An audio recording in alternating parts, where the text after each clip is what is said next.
Assalamualaikum warahmatullahi wabarakatuh. Kami dari kelompok 4 kelas 10-8. Di sini kami akan mempresentasikan atau menjelaskan tentang runtutnya peristiwa Rengas Dengklok. Sebelumnya izinkan saya memperkenalkan diri saya terlebih dahulu. Nama saya Sansa Saina, saya absen 28. Di sini saya sebagai moderator. Kenalkan, nama saya Muhammad Arif Pratama dari kelas 10-8, absen 19. Nama saya Widya Mayesti, saya absen 33. Perkenalkan, nama saya Nanda Wahyuni Saputri dari absen 21. Perkenalkan, nama saya Soleh Nur Hidayat, absen 29 dari kelas 10-8. Perkenalkan, nama saya Galuh Novitasari, absen 12 dari kelas 10-8. Kemerdekaan Indonesia tidak akan terlepas dari peristiwa Rengas Dengklok. Peristiwa Rengas Dengklok merupakan aksi yang dilakukan oleh golongan muda dalam menculik Insinyur Soekarno dan juga Muhammad Hatta pada hari sebelum proklamasi kemerdekaan dibacakan. Penculikan tersebut dimaksud untuk menjauhkan Insinyur Soekarno dan juga Muhammad Hatta dari pengaruh Jepang. Nah, peristiwa Rengas Dengklok diakibatkan karena perbedaan antara golongan tua dan juga golongan muda dalam menyikapi kekalahan Jepang pada Perang Dunia Kedua. Pada dasarnya, perbedaan antara golongan tua dengan golongan muda menjelang proklamasi kemerdekaan Indonesia terkait waktu yang tepat untuk melaksanakan proklamasi. Berawal dari Jepang menyerah tanpa syarat kepada sekutu pada tanggal 14 Agustus 1945. Awalnya hal ini coba dirahasiakan dari Indonesia, tetapi gagal dilakukan.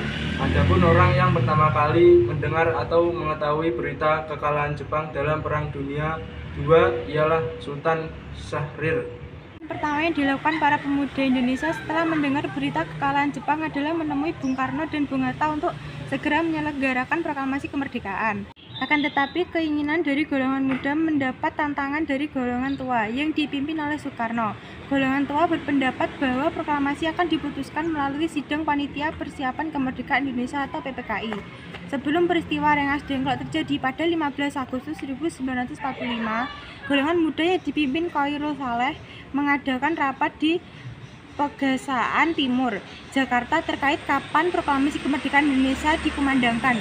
Dalam rapat disepakati bahwa kemerdekaan Indonesia adalah keputusan rakyat Indonesia bukan Jepang. Kemudian malam harinya anggota dari golongan muda menemui Soekarno dan Hatta untuk mendesak agar proklamasikan kemerdekaan Indonesia dilakukan pada 16 Agustus 1945. Namun desakan tersebut tidak dituruti oleh Soekarno dan Hatta yang berpendapat bahwa pelaksanaan proklamasi kemerdekaan Indonesia akan dirundingkan terlebih dahulu dengan PPKI. Mendengar hal itu, anggota dari golongan muda lantas kembali mengadakan rapat bersama dengan golongan muda di Jalan Cikini 71 Jakarta. Dalam rapat diputuskan bahwa Soekarno dan Hatta akan dibawa ke Rengas Dengklok untuk menjauhkan mereka dari pengaruh Jepang. Lokasi Rengas Dengklok pun terpencil, sehingga jika ada gerakan Jepang ke arah sana akan dapat segera terdeteksi. Maka dari itulah tempat ini dinilai aman dari Jepang. Rencana golongan muda menculik Soekarno dan Hatta ke Rengas Dengklok dilaksanakan pada 16 Agustus dini hari.